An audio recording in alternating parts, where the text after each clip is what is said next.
Hi my dear students, again I am in front of you to take another class. This class is for class 12 students. I hope you are staying safe at your home.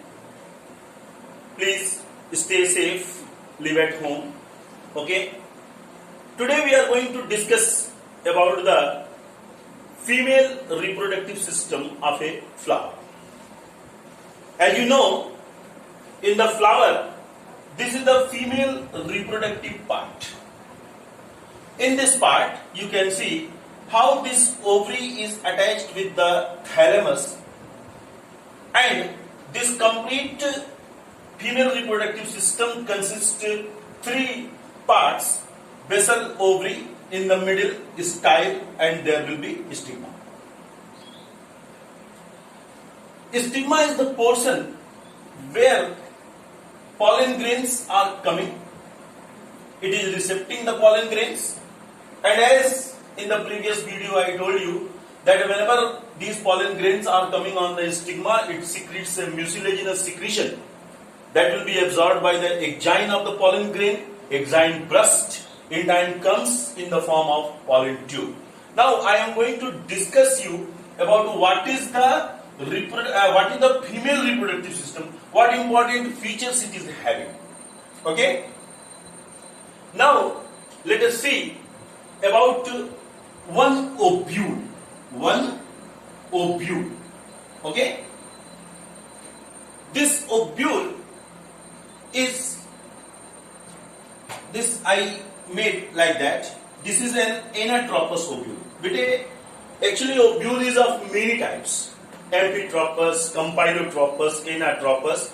But in more than 80% cases of angiosperm, this anatropous ovule is common. Therefore, I am talking about anatropous ovule. Okay? And the distinction of different kind of ovules are not there in your syllabus, so I choose most common type of ovule. Okay? So this is the shape of anatropous ovule.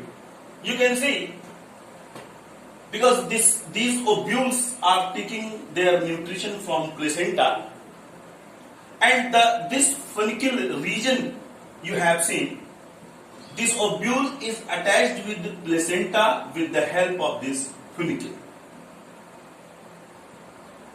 The point at which placenta and this ovule is attached together with this funicle is known as hilum. You can see that there will be a swollen chalagal chamber where these two integuments are there. In between these integuments there will be a small pore. That pore will be known as micropyle. This is the place from where pollen tube will enter inside the embryo sac. Done? Okay. Now we are going to discuss about some of the things. As you have seen all these structures, we are now going to discuss about the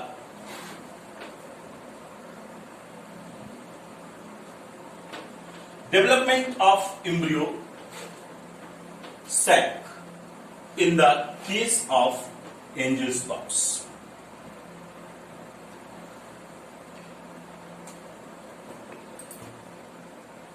At the nucellus, there will be few cells, though they are known as MMC. It means megaspore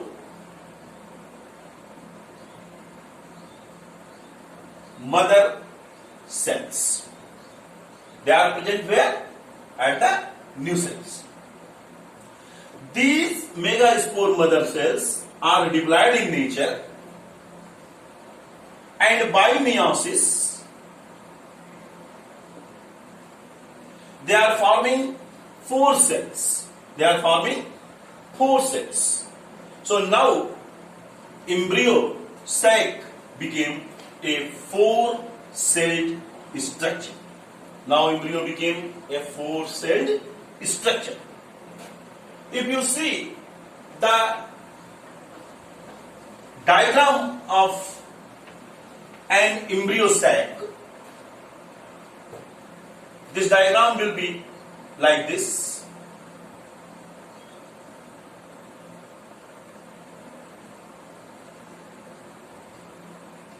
There will be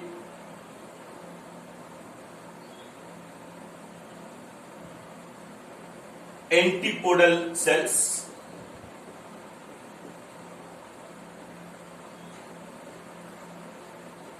here in the center there will be a binucleated central cell,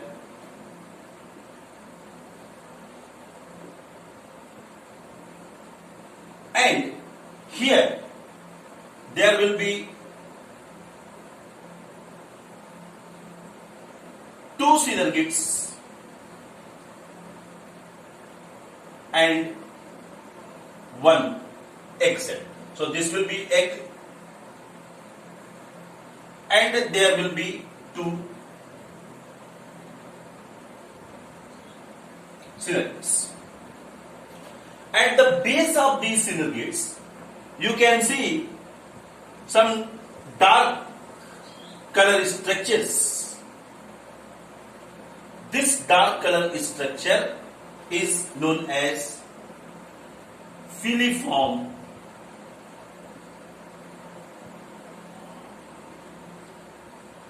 apparatus. Filiform apparatus. This is the structure of embryo sac. This is the structure of embryo sac. So, what type of things are being observed by after seeing this particular diagram? The thing is this, is a very confusing little bit sometimes. That's why I am telling you. But you see, number of cells how much? 1, 2, 3, 4, 5, 6, 7. So, it is a 7-celled structure. Now you see. Now, if you are counting the nucleus, so 1, 2, 3, 4, 5, 6, and these two, 8. It means a mature embryo sac is a 7-celled structure that is 8 nucleated. That is 8 nucleated. I think it will help you to understand the thing without having any type of confusion. Okay? Let us see now what is happening.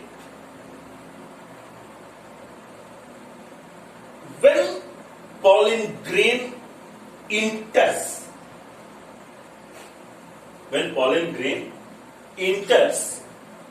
through stigma, it is coming to the style. The vegetative cell that is present inside the pollen tube will provide nutrition to two male gametes which are present in that pollen tube. And one more thing, it also provides a guideline to go towards the micropyle, because in more than 95% cases of angiosperms, pollen tube enters into embryo sac with the help of micropyle. It means they are coming through the micropylar int, and this is the micropylar int. So this will be the micropylar int.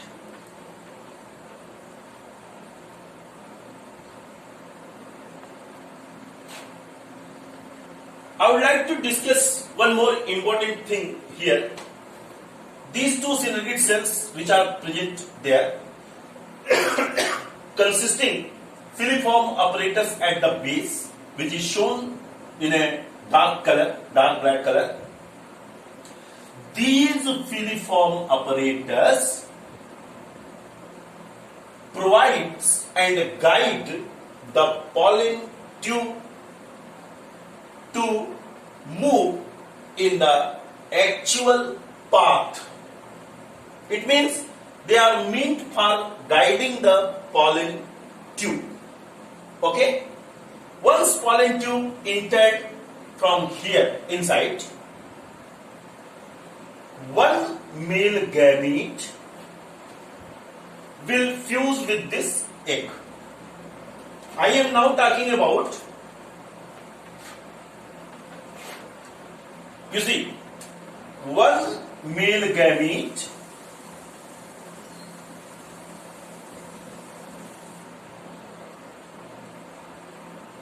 is fusing with egg. So forming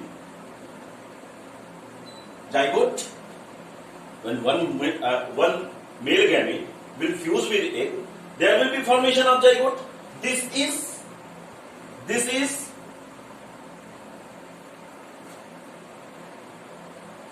fertilization number 1. So first fertilization.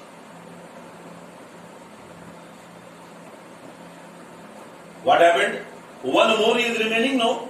One more male gamete is remaining now. So this another male gamete will fuse with this central cell which is binucleated. So another male gamete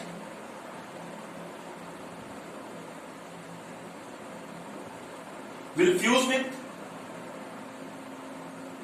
central cell which is binucleated, and this became second fertilization. Second fertilization. There will be formation of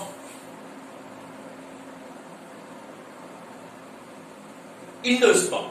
There will be formation of endosperm. It means when first male gamete is fusing with this egg, there will be formation of zygote, and when second male gamete is fusing with this central cell, it means second fertilization, there will be formation of endosperm.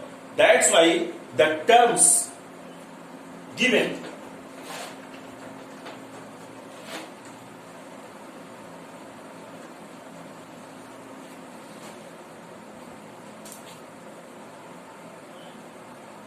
double fertilization and triple fusion. Triple fusion, very normal. One fusion is happening here now, and another two fusions, because this central cell contains two nuclei. So this one second male gamete with these two nuclei. So 2 plus 1, triple fusion. That's why this is known as double fertilization and triple fusion.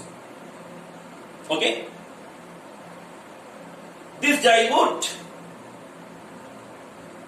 inside the embryo sac will later develop. I will discuss you about this development in the next video. And during the development,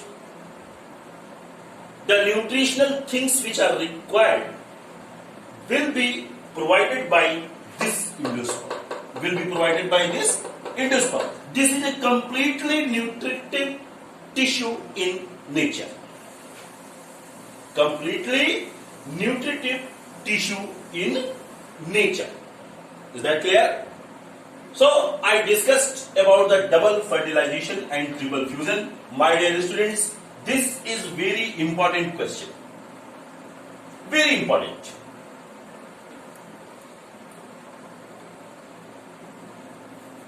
It is being asked. Previous year, as I have seen one question, and this question was, stamen pistil interaction. Just beside asking this double fertilization and triple fusion, they asked stamen pistil interaction. Explain stamen pistil interaction. If the same thing is being asked again, it means what happened during the introduction of pollen grain at the stigma and how it is going into the embryo sac and what type of embryo and what is the structure of embryo sac, what type of interactions are happening, how it is fusing with the egg cell and how it is fusing with the central cell. These all things together with the diagram when you are explaining, then it will fall into the answer of this question, stamen pistil interaction. So, if simply it is being asked, right, explain double fertilization or triple fusion, then also the same thing will be discussed. And if stamen pistil interaction will be asked, then also the same thing will be discussed. Okay? So today in this session, we have seen the structure of female gametophyte or female reproductive organ, the process of sexual reproduction in plants, and one more topic, type of pollination.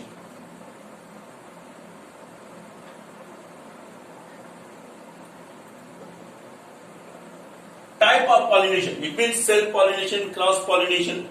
It is given in the book and can be concerned with the book. So, I request you to see this particular topic from the book only because it is very simple topic and already you have studied it several times. So, in this session, we have finished the female gametophyte structure and the process of fertilization. In the next video, I will come in front of you with post-fertilization changes, structure of seed. Till then, thank you for watching the video.